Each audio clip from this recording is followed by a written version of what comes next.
በዚህ ታላቅ ቀን አድሬስ ቢደረጉ ለሁለንተናዊ ሀገራዊ ግንባታ ጠቃሚ ስለሆነ 90 ዓመታት ስናሳልፍ አሁን ባሉ አመራሮች ብቻ ሳይሆን እነ ሌፍተናንት ጀነራል ጻድቃን ገብረትንሳኤ በመካከላችን ስላለ እሱን አድሬስ ማድረግ፣ ጀነራል ሳሞራ የኑስ በመካከላችን ስላለ እሱንም አድሬስ ማድረግ፣ እነዚህ ቺፍ ኦፍ ስታፎች ላለፉት 30 ዓመታት ሁለት ሌላ ቺፍ ኦፍ ስታፎች ሲታከሉበት የኢትዮጵያን ቁመና አሁን ወዳለበት ደረጃ እንዲደርስ በየዘመናቸው የራሳቸውን አስተዋጽኦ አድርገው ያለፉ በመሆኑ በጋራ ተሰባስበን እንዲህ ባለው ሁኔታ 9 ዓመታት የተሻገረውን አየር ኃይላችንን በጋራ ሰለብሬት ማድረጋችን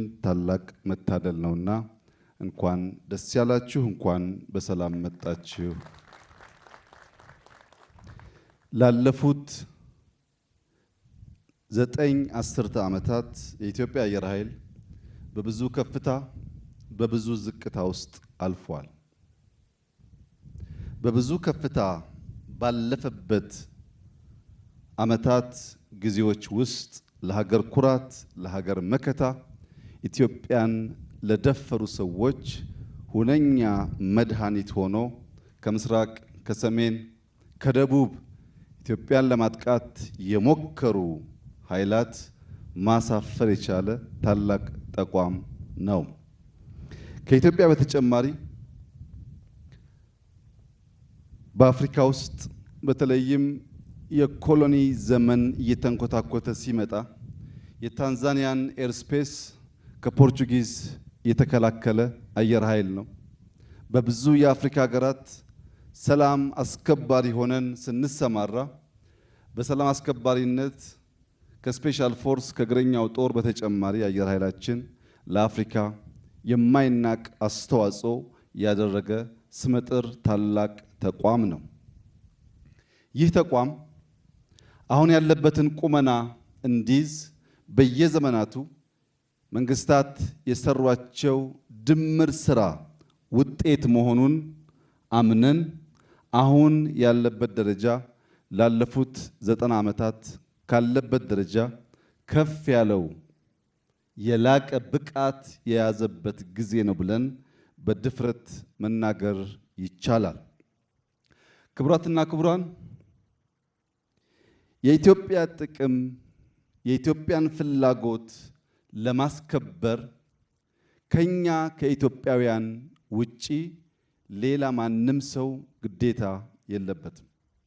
የኢትዮጵያን ጥቅም ማስከበር የኢትዮጵያውያን ግዴታ፣ የወዳጆቻችን ደግሞ የፍቃድ ድጋፍ ይሆናል። ወደድንም ጠላንም የኢትዮጵያን ጥቅምና ፍላጎት ማረጋገጥ በቀዳሚነት ከኛ ከኢትዮጵያውያን የሚጠበቅ ተግባር መሆኑን በደንብ መገንዘብና በዚያው ልክ መተግበር ያስፈልጋል። እኛ ያለ ኢትዮጵያ እናት የለንም። ኢትዮጵያም ያለኛ ልጆች የላትም። እናት በደከመችበት፣ በደህየችበት፣ በተቸገረችበት ጊዜ አንዳንዶቻችን ወደ እንጀራ እናቶች ሄደን ሊሆን ይችላል።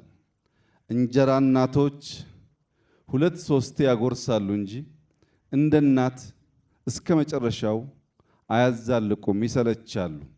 ለዚህም ነው ብዙዎች ተመለሱ እየተባሉ ያሉት።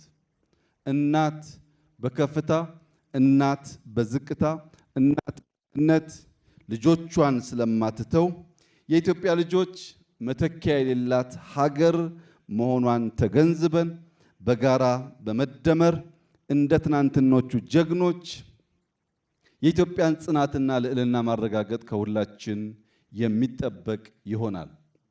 በኢትዮጵያ አየር ኃይል እንደዚህ ያሉ ዘመን የሚሻገር ጀግንነትና ብቃት ያላቸው በርካታ ጀግኖች ተፈጥረዋል። ከነዚህ መካከል ጀነራል ለገሰ ተፈራ አንዱ ተጠቃሽ ነው። ጀነራል አሸናፊ ወልደ ጻዲቅ፣ ኮሎኔል በዛብህ ጥሩነህ፣ ኮሎኔል ባጫ ሁንዴ፣ የዛሬው ሌፍትናንት ጀነራል ይልማ መርዳሳ የኢትዮጵያ አየር ኃይል ከፈጠራቸው ዘመን ከማይረሳቸው ጀግኖች መካከል ይቆጠራሉ። እነዚህ ጀግኖች በብዙ እጥፍ እንዲባዙ፣ እነዚህ ጀግኖች ከኢትዮጵያ አልፈው የአፍሪካ ኩራት እንዲሆኑ ተዋጊ ጄቶች፣ ገጀቶች፣ ቴክኖሎጂዎች ብቻ ሳይሆን የሰው ኃይላችን ላይ አበክረን ልንሰራ ይገባል። የሰው ኃይሎቻችን ሲበረቱና ሲችሉ ጄቶቻችን ወደ ወሳኝ ተዋጊ ኃይል ይቀየራሉ። የበቃ የሰው ኃይል ከሌለ ማሽኑ ብቻውን የበቃ ተዋጊ ኃይል መሆን አይችልም። የበቃ ተዋጊ ኃይል እንዲሆን ጀግኖች፣ ሀገራቸውን የሚወዱ መማር የማይሰለቹ ለሀገራቸው እስከ ሕይወት ፍጻሜ የተሰጡ ሰዎችን ማፍራት በእጅጉ የሚያስፈልግ ነው። በዚህ አግባብ የኢትዮጵያ አየር ኃይል ላለፉት ጥቂት ዓመታት የጀመረው የሰው ኃይል ግንባታ በዘላቂነት ልጆቻችን ብዙ የሚጠቀሱ ጀግኖች እያነሱ የኢትዮጵያን አየር ኃይል እንዲያወሱ እንዲያወድሱ ለማድረግ መሰረት የሚጥል ስለሆነ ከሸመትናቸው፣ ሞዲፋይ ካደረግናቸው፣ ከሰራናቸው ቴክኖሎጂዎች በላይ የሰው ኃይል ግንባታ ትኩረት ተሰጥቶት ሊሰራ ይገባል።